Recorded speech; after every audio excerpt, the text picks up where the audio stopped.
이번 영상에서는 안드로이드의 테스트 자동화 기초에 대한 이론을 다루어 보도록 하겠습니다. 테스트는 소프트웨어 개발과 함께 시작된 행위니만큼 긴 역사를 가지고 있습니다. The History of Software Testing에서는 소프트웨어 테스팅이 1822년 찰스 베비지의 차분 엔진 제작과 함께 시작되었다고 하고, 버그라는 단어는 토마스 에디슨이 1878년 동료에게 보내는 편지에서 처음 사용된 것으로 알려져 있습니다. 따라서 테스트 방법론에서는 서로 대립하는 수많은 주장이 긴 시간 동안 개발되어져 왔습니다. 테스트 유형이 피라미드 구조를 가져야 한다는 사람도 있고, 아이스크림 콘 형태를 가져야 한다는 사람도 있습니다. 테스트 커버리지는 100%를 목표해야 한다는 사람도 있고, 혹은 100%를 목표하는 것은 무의미한 일이라고 하는 사람도 있습니다. 테스트를 먼저 만들고 프로덕션 코드를 만들어야 한다는 주장도 있고, 실무 중엔 그러한 방식으로 일을 할 여유가 없다는 사람도 있습니다. 모든 주장은 나름의 논리가 있기 때문에 무엇이 옳고 그른지는 알 수 없습니다. 그래서 이 파트에서는 방법론보다는 기술적으로 안드로이드에서 코드 테스트를 어떻게 수행하는지에 대해 중점을 두고 설명해 보도록 하겠습니다. 안드로이드 앱의 기능을 작성하면 필연적으로 기능의 테스트를 수행해야 됩니다. 코드를 수정하고 앱을 빌드한 뒤에 에뮬레이터로 앱을 실행하고 화면을 터치해 보면서 내가 만든 기능이 기대한 대로 작동하는지 확인하게 됩니다. 이때 다음과 같이 다양한 유형의 테스트를 수행해야 됩니다. 내 앱이 기능을 수행하는지 확인하는 기능 테스트, 빠르고 효율적으로 수행하는지 확인하는 성능 테스트, 접근성 서비스와 잘 작동하는지 확인하는 접근성 테스트, 모든 기기와 API 수준에서 잘 작동하는지 확인하는 호환성 테스트들이 있습니다. 하지만 앱의 기능이 많아지고 구조가 복잡해지게 되면 점점 빌드 시간도 증가하게 되기 때문에 코드를 수정할 때마다 개발자가 수동으로 앱의 모든 기능을 테스트하는 것은 물리적으로 불가능하게 됩니다. 앱의 기능을 수동으로 테스트하는 전문 QA팀을 운영할 수도 있겠지만 개발 비용이 많이 증가하게 되겠죠. 컴퓨터가 테스트를 자동으로 수행하게 하는 것을 테스트 자동화라고 하는데요. 개발에 테스트 자동화를 적용하면 기능을 개발할 때마다 일일이 빌드를 수행할 필요가 없어서 개발 시간을 줄여주고 버그를 빠른 시점에 파악할 수 있게 되기 때문에 개발 비용을 줄일 수 있습니다.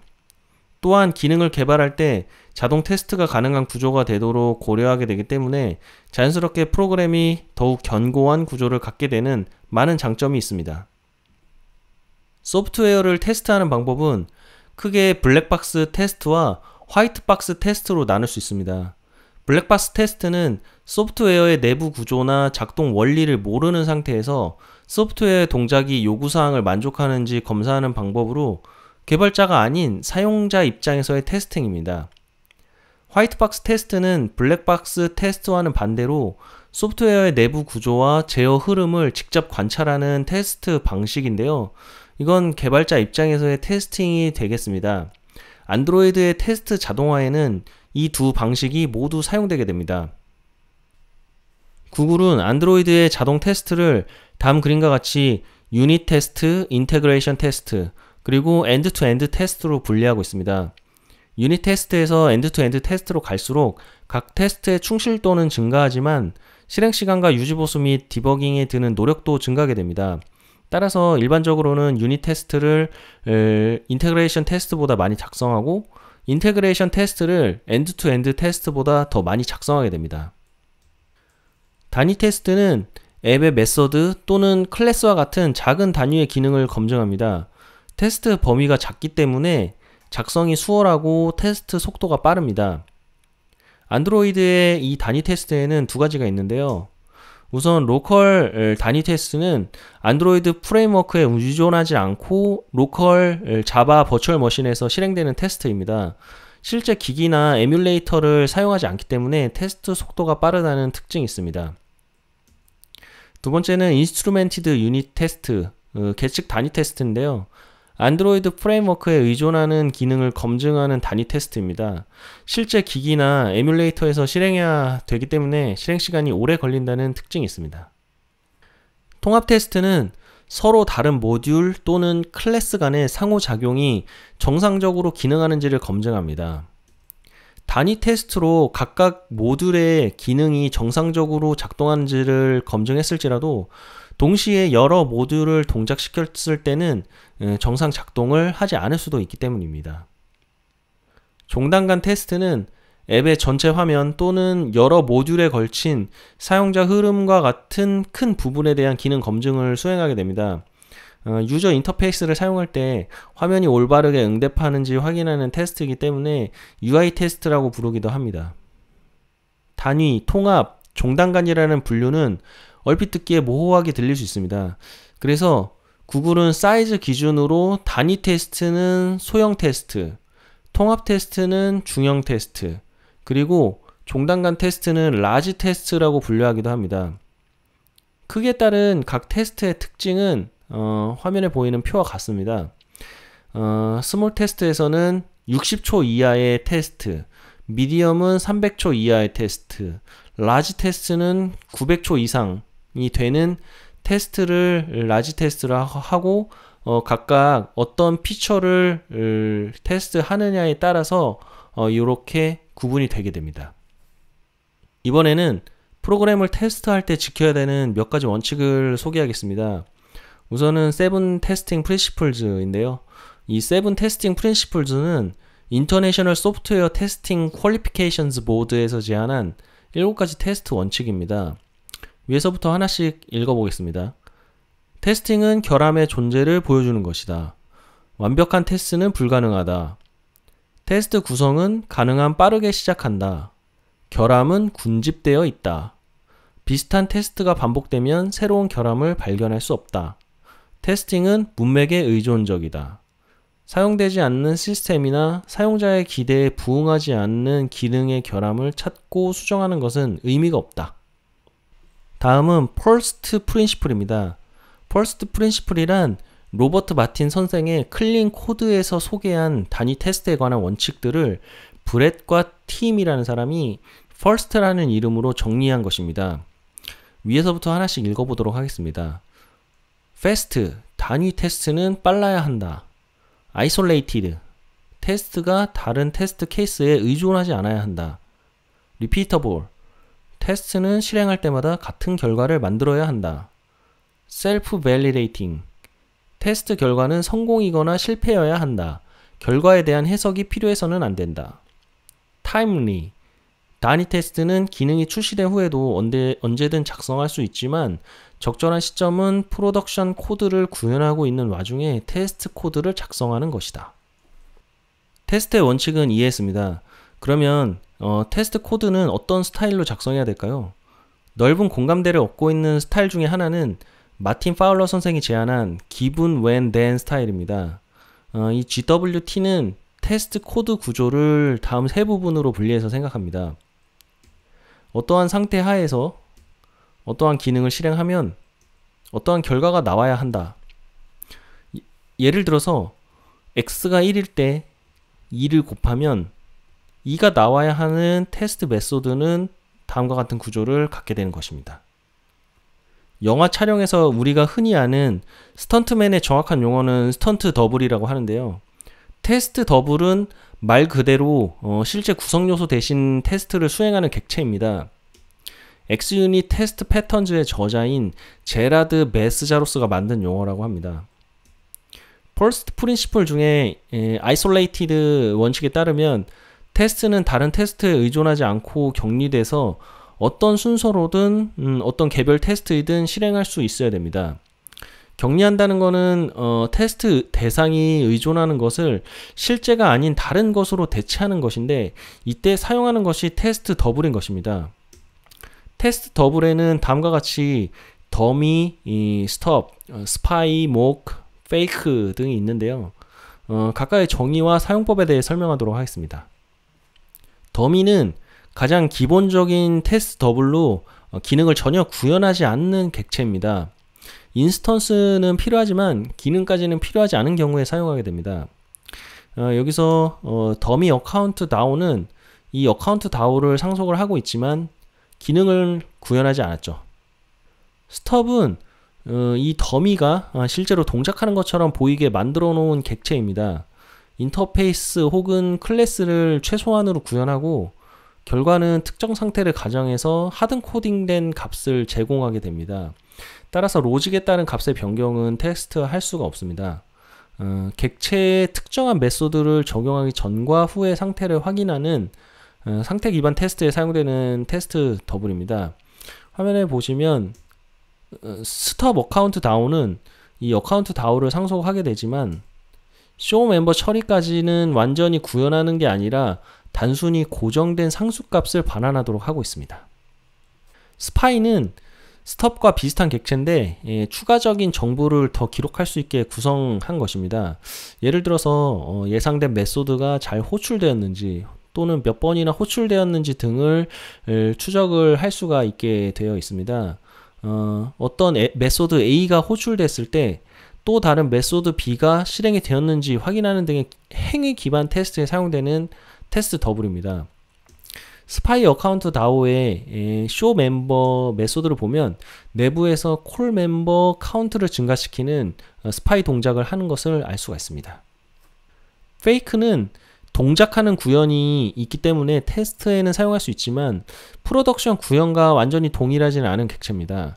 상태 기반 테스트에서 사용되는 테스트 더블인데 모킹을 필요로 하지 않고 가볍기 때문에 구글에서 추천하는 더블입니다.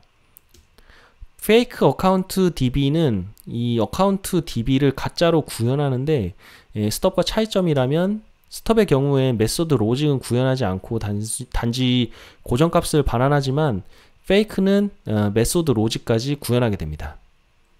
목은 스파이처럼 행위 기반 테스트에 사용되는 테스트 더블입니다. 차이점은 스파이가 메소드 A와 B의 실제 동작을 추적하는 더블인데 반해서 이 목은 A가 실행되면 그냥 B의 정상 작동값을 반환하도록 구성된 더블이라고 생각하시면 됩니다.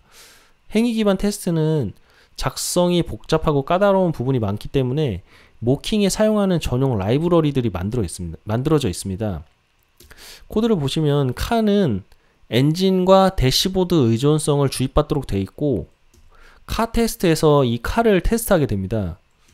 이때 엔진과 대시보드의 목을 만들어서 카에 주입을 한 다음에 이 목이 정상적으로 작동하는지를 버리파이로 검증하는 형태로 쓰이게 됩니다. 구글에서 제안하는 앱의 주된 테스트 대상 항목은 다음과 같습니다. 단위 테스트의 경우엔 뷰 모델이나 프리젠터, 데이터 레이어, 유즈 케이스, 값을 계산하는 유틸리티 클래스들이 되고요. 엣지 케이스는 음수, 0 및 경계 조건을 사용하는 수학 연산, 가능한 모든 네트워크 연결 오류, 형식이 잘못된 제이선과 같은 손상된 데이터, 파일 저장 시 스토리지가 가득 찬 상황, 프로세스 중간에 다시 생성된 객체들을 테스트하게 되고요. UI 테스트에서는 스크린 UI, 유저 플로우, 내비게이션 등을 테스트하게 됩니다. 그리고 테스트 제외 대상이 있는데요. 프레임워크 그 자체의 동작은 테스트할 필요가 없습니다. 그리고 액티비티, 프래그먼트 혹은 서비스에는 테스트가 필요한 로직을 가능한 배치하지 말라고 조언을 하고 있습니다. 다음은 안드로이드에서 사용할 수 있는 테스트용 라이브러리에 대해 알아보도록 하겠습니다. 우선 테스팅 프레임워크인데요. JUnit4가 있습니다. JUnit4는 자바의 단위 테스트 코드를 작성하기 위해서 만들어진 프레임워크인데 이 제트팩의 테스트 라이브러리는 JUnit4를 기준으로 만들어져 있습니다. 현재 최신 버전은 JUnit5이긴 한데 이건 안드로이드를 완벽히 지원하지 않는다는 한계가 있습니다. 코테스트는 코틀린의 단위 테스트 코드를 작성하기 위해서 만들어진 프레임워크이고요. 로볼레트릭은 JVM만으로 안드로이드 프레임워크를 테스팅하기 위해서 만들어진 프레임워크입니다. 테스트를 할 땐 이것이 테스트된 값이 맞는지 안 맞는지 어서션을 해야 되는데요. JUnit의 그 자체로는 표현력이 부족하기 때문에 이 표현력이 부족한 단점을 메워주는 라이브러리들이 있습니다. assert.j, truth, hamcrest 등이 있는데 사용 방법은 코드에 보시는 형태와 같습니다. JUnit에선 이렇게 노티피케이션 텍스트를 받아서 contains 명령으로 이 유저가 있는지 확인하는데 assert j나 truth는 notification 텍스트 객체를 이렇게 받고 거기에 대해서 contains 명령을 실행하는 그런 형식으로 되어 있습니다. assert j와 truth는 사용법이 비슷한데 라이브러리를 관리하는 구글에 따르면 truth가 assert j보다 먼저 만들어졌다고 합니다. 자, 다음은 모킹 라이브러리인데요. 자바 테스트를 위한 모킹 라이브러리로 모키토가 있고요. 코틀린 테스트를 위한 모킹 라이브러리로 모케이가 있습니다. 그리고 UI를 테스팅하는 프레임워크들이 있는데요. 단일 안드로이드 앱의 UI를 테스트하는 에스프레소가 있고요. 카스퍼스카이 랩에서 제작한 카스프레소가 있습니다. 그리고 iOS와 안드로이드를 모두 테스트할 수 있는 에피움이 있고요. 복수 앱 간의 UI 기능을 테스트하는 프레임워크가 있습니다. 이 중에서 에스프레소와 UI 오토메이터는 구글에서 제공하고 있는 라이브러리입니다. 구글은 테스팅의 중요성을 지속적으로 강조해왔고 테스팅 전략이나 새로운 테스팅 라이브러리를 꾸준히 발표해왔습니다. 이것들은 구글 I/O에서 발표된 테스팅에 관련된 동영상들인데요. 계속 꾸준히 이렇게 발표해오고 있다는 것을 알 수가 있습니다. 안드로이드 모듈의 테스트를 위한 핵심 라이브러리가 바로 jetpack 테스트 라이브러리입니다. 저장소는 GitHub에도 공개돼서 적극적인 피드백을 받고 있는데 이러한 아티팩트들로 구성이 되어 있습니다. 안드로이드 앱은 UI 어플리케이션 엑서사이즈 몽키를 통해서 몽키 테스트를 수행을 할 수가 있습니다. 사람이 아닌 원숭이는 앱에 대해 아는 게 없으니까 아무거나 막 눌러보겠죠. 그런 임의 동작을 통해서 이슈를 찾아내는 테스트 방법을 몽키 테스트라고 합니다. 몽키는 에뮬레이션 또는 장치에서 실행되고 클릭, 터치 또는 제스처 같은 사용자 이벤트에 의사무작인 스트림과 여러 시스템 수준 이벤트를 생성하게 됩니다. ADB를 통해서 다음과 같이 실행할 수 있고 여러가지 옵션을 지정을 할 수가 있습니다. 이러한 여러가지 옵션들이 있습니다. 안드로이드 스튜디오와 안드로이드 그래들 플러그인에서 안드로이드 인스트루먼트 테스트 러너 버전이 다를 경우엔 안드로이드 스튜디오와 CI 서버의 테스트 결과가 다르게 보고될 수가 있습니다. 이런 문제를 해결하기 위해서 AGP 7.1.0 및 안드로이드 스튜디오 범블비 이상의 버전에서는 모든 개체 테스트가 통합된 그래들 테스트 런너에서 실행되도록 변경이 됐습니다. 구글은 여기에서 한 걸음 더 나아가서 유니파이드 테스트 플랫폼이라는 것을 발표했습니다. 처음에는 나이트로겐이라는 이름으로 2018년에 발표된 프로젝트인데 2021년 구글 I/O에서 처음으로 실물이 공개됐습니다. 제트팩의 연료라는 의미에서 나이트로겐이라는 이름을 붙였다고 합니다.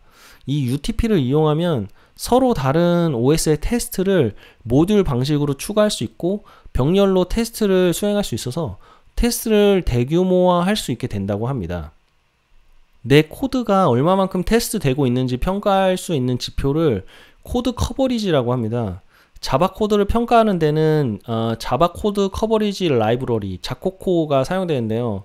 안드로이드 스튜디오에는 이 기능이 기본적으로 포함되어 있기 때문에 코드 테스트를 실행할 때 run 대신 run test name with coverage 메뉴로 실행하면 이렇게 화면과 같이 코드 커버리지 결과를 얻을 수가 있습니다.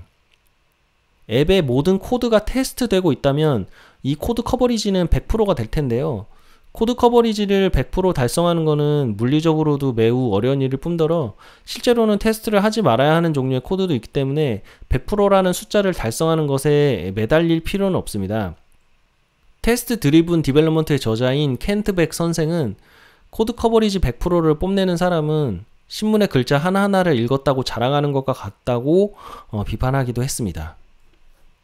어쨌든 코드 커버리지를 높이기 위해서는 더 많은 기능에 대한 테스트를 만들어야 됩니다. 그러려면 각 기능이 테스트를 하기 좋은 구조로 되어 있어야 되겠죠. 그렇다면 테스트를 하기 좋은 코드라는 건 어떤 것일까요? 이 부분은 간단히 설명할 수 있는 주제가 아니기 때문에 대신 인사이트를 얻을 수 있는 훌륭한 세미나 발표를 하나 소개해 드리도록 하겠습니다. OKKY가 TDD를 주제로 2018년에 주최한 OKKY 콘 2018 더 리얼 TDD라는 세미나가 있는데요. 이 당시 발표 자료가 유튜브에도 공개가 돼 있기 때문에 참조하시면 좋을 것 같습니다. 홈페이지는 이렇게 돼 있고요. OKKY 콘 2018의 동영상은 이렇게 유튜브에도 올라와 있습니다. 마지막으로 CI, CD에 대해 알아보도록 하겠습니다. 빌드 툴과 안드로이드 그래들 플러그인 강의에서 설명한 대로 프로덕트의 빌드는 화면과 같은 과정을 거치게 됩니다. 우선 연관된 의존성을 다운로드하고 소스 코드를 바이너리 코드로 컴파일, 바이너리 코드를 링크해서 실행 가능 파일로 패키징, 테스트 수행, 프로덕션 시스템의 배포. 그러니까 개발자는 코드를 작성할 때마다 컴파일을 하고 테스트를 수행한 다음에 서버에 업로드를 해야 됩니다. 코드 변경이 별로 없는 프로덕션이라면 빌드를 개발자가 직접 수행해도 문제가 없겠지만 코드 변경이 10분마다 한 번씩 일어난다면 빌드를 수행하다가 하루가 끝나버릴 것 같습니다. 만약에 수십 명의 개발자가 기능을 개발하는 데 연관되어 있다면 이제는 어떤 순서로 빌드를 수행해야 할지도 알 수 없게 되어버릴 것입니다. 지속적 통합이란 개발자가 코드를 작성하고 저장소에 커밋을 하면 자동으로 컴파일과 테스트를 수행하고 여러 개발자의 커밋에 대한 빌드 순서까지 관리해주는 솔루션을 의미합니다.